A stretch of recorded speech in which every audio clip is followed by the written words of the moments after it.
বৃহস্পতিবার থাই রাজধানী ব্যাংককের কাছে ৯ জনকে বহনকারী একটি বিমান বিধ্বস্ত হয়, একটি বিশাল অনুসন্ধান অভিযানের প্ররোচনা দেয় যেখানে শ্রমিকরা কাদা পেরিয়ে গভীর রাত পর্যন্ত ম্যানগ্রোভ গাছের ঘন আচ্ছাদন দিয়ে খনন করে। সেসনা ক্যারাভান K-208B টার্বোপ্রোপ প্লেনে থাকা ৫ জন চীনা এবং ২ থাই যাত্রীসহ ২ থাই পাইলট নিহত হয়েছেন বলে ধারণা করা হচ্ছে এবং কর্তৃপক্ষ দুর্ঘটনাটি তদন্ত করছে।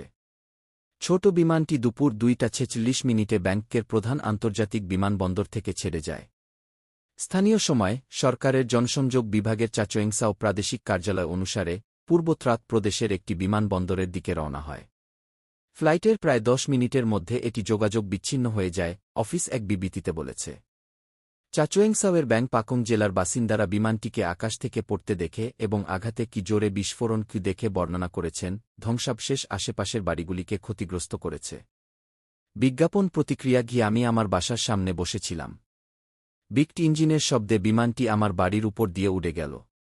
মাত্র কয়েক সেকেন্ড পরে এটি এখানেই বিধ্বস্ত হয়, একটি জোরে বিধ্বস্ত হয়, এক বাসিন্দা কর্মকর্তাদের বলেছেন। কোহ কুড দ্বীপে অবস্থিত একটি বিলাসবহুল রিসর্ট সোনেভা কিরি একটি বিবৃতিতে নিউজ